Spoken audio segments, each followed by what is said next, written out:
We are getting closer, ladies and gentlemen. We are getting very close to finally seeing the debut of Zion Williamson. In fact, we are getting so close that we got some breaking news for you guys today. But before we get to that breaking news, really quickly, guys, if you see a lot of my videos get recommended to you in the recommendations tab on YouTube, and you watch all of them all the time, this isn't your first Flight Mike video, but you haven't subscribed yet, please take a moment to hit that subscribe button. And if you are subscribed and you want to contribute to my dream of being a full-time YouTuber, as soon as I get 100,000 people to turn on my post notifications, I will go full-time on YouTube, or as soon as I get 500,000 subscribers, whichever happens first. Finally, guys, a lot of you guys that consistently watch my videos know this part, so you can skip this part if you want, but I've been getting hit with some copyright claims, and just in case something happens to my channel, I just wanted to let you know I'm uploading content to my Instagram as well, so make sure you're following me on Instagram. It's at the Flight Mike. That's the same as my Twitter handle, same as my TikTok, same as my YouTube channel.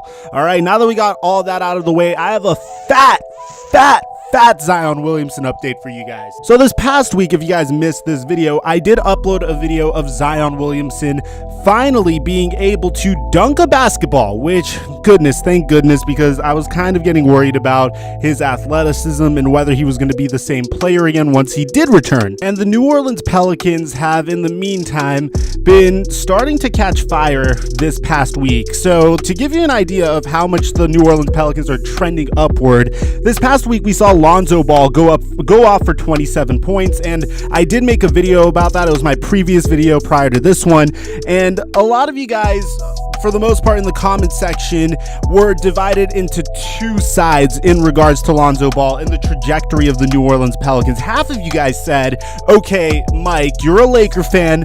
You of all people would know this. Every once in a while, Lonzo Ball's three-pointers fall and he goes off for a 20-something point game, and we all begin to hype him up and think that he has figured it out.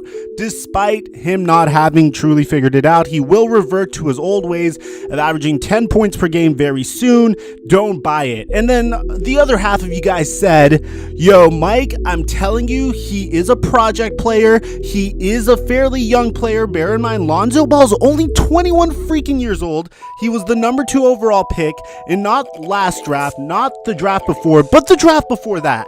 So we got to give him some time to develop. He has the basketball IQ to be the point guard of the future for the New Orleans Pelicans.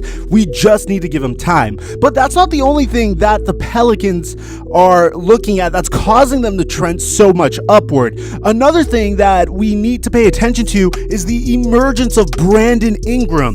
While Zion Williamson was the number 1 guy going into this year, Brandon Ingram was kind of seen as an afterthought behind Lonzo Ball. I don't know about you guys, but when I was coming into this season, the entire time I was thinking Lonzo Ball, alley-oop to Zion Williamson. I did not think Brandon Ingram fit into the equation at all whatsoever. But the thing is, now Brandon Ingram's going off, Lonzo Ball is showing promise, but Brandon Ingram is averaging 25 points per game. He's without a doubt my contender to win Most Improved Player this year.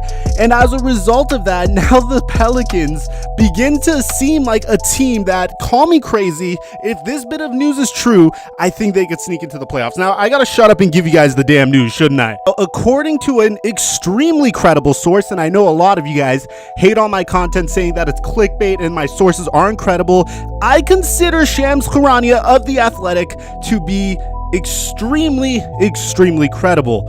And according to Shams, he says that both Zion's side and the New Orleans Pelicans side, both sides agree that Zion, well, not agree, but are hopeful that Zion will make his NBA debut in January after completing his recovery from a surgery on a torn lateral meniscus in his right knee.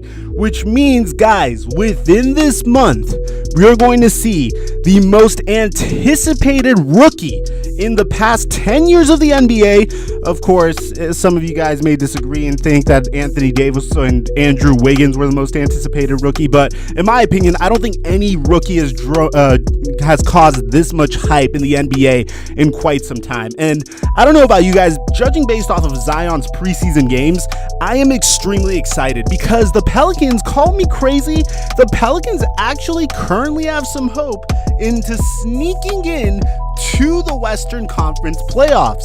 So at the time that I am currently making this video, the New Orleans Pelicans are currently 11 wins and 23 losses in. Now that's good for 14th place. Now I know what you guys are thinking, Flight Mike, you're tripping, bro. 14th place, that's like 6 places away from 8th place, bro. Get this, the San Antonio Spurs currently have 13 wins and 18 losses, which means if Zion comes back and the combination of Zion, Brandon Ingram, and Lonzo Ball, that little, well, I was gonna say a big three, but they're more like a little three because they're so young. That little three combined with JJ Redick, Derek Favors, Jackson Hayes, Jahlil Okafor, and Drew Holiday, also going along with any pieces that David Griffin may want to trade for, which, by the way, this is the next important part, and I feel like this is the reason why Zion's going to play this next month, by the way, guys. One thing that we have to take into consideration is this team was built for Zion, and I don't know if this is going to sound very familiar to you guys, but you remember in 2017, LeBron James's final year with the Cleveland Cavaliers, when he had a team that had Dwayne Wade on it. He had a team with Dwayne Wade, Isaiah Thomas, Jay Crowder on it, and in the middle of the season, they figured it wasn't working out, and they traded Dwayne Wade back to the Heat. They traded Jay Crowder and Isaiah Thomas away for George Hill and Rodney Hood. Well, I feel like David Griffin is in a very similar situation because you have to understand that Drew Holiday is a very good piece to have on your team, but if he doesn't fit, you may want to trade him. Same goes with JJ Redick. Shooting is at a premium price in the NBA right now. So if you're in a situation where you have a shooter that clearly can contribute, like especially one of the greatest shooters of our generation in JJ Redick, but his spot in the team doesn't really make sense, you don't really need him as badly as some other team, you're competing for lottery balls more likely than playoff spots, that's the point where you'd want to trade JJ Redick. So this is the reason I believe they're pushing Zion to come back, because if Zion comes back, you get to see his fit with Brandon Ingram, you get to see his fit with Lonzo Ball, you get to see his fit with JJ Redick and Drew Holiday, and as a result, based off of the product that's put on the basketball court, maybe Zion takes away points from Brandon Ingram. Maybe Zion takes away possessions controlled from Drew Holiday. Maybe the combination of Zion Williamson and Brandon Ingram makes Drew Holiday a less factor, or maybe Lonzo Ball completely falls out of the rotation. You don't know what's going to happen until your franchise cornerstone finally takes the court for the first time. And I believe that is the reason why the New Orleans Pelicans are pushing him to play this month as opposed to sitting him out for the entire year. Now, of course, I did make a couple of videos saying that I believe the best move for the Pelicans would be to bench Zion for the entire year, Ben Simmons him, and try to compete for lottery balls. But I also have a certain respect for this team because when you have a rookie and you get him into the playoffs this early in his career, that is valuable experience for this rookie to gain.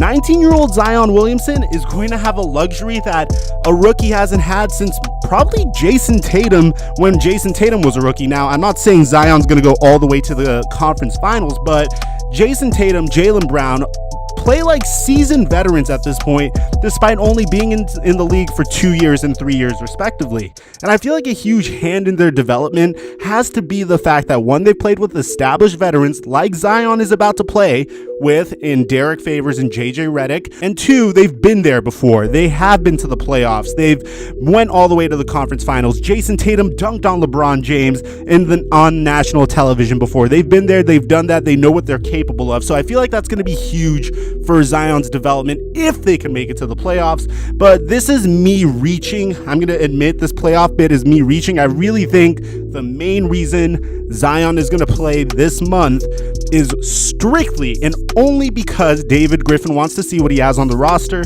and whether he could flip any of his new signees from the offseason for additional assets. So let me know what you guys think. I want to get your opinions in the comment section down below. I want to wish you guys all a happy new year, man. 2019, at this time, my YouTube channel was absolutely dead. I've been making videos for like 8 years, bro, and it seemed to always be struggling. Literally, I uploaded a video this time last year, got 600 views, and now I'm blessed to wake up every day and do what I absolutely love and talk basketball with one of the greatest communities ever, and that's Mike Mafia, bro. I love you all, and I hope 2020 is a great year for each and every one of y'all. If you made it to the end of this video, comment "I took flight." I'm your boy, The Flight Mike. I'll catch you guys in 2020, baby.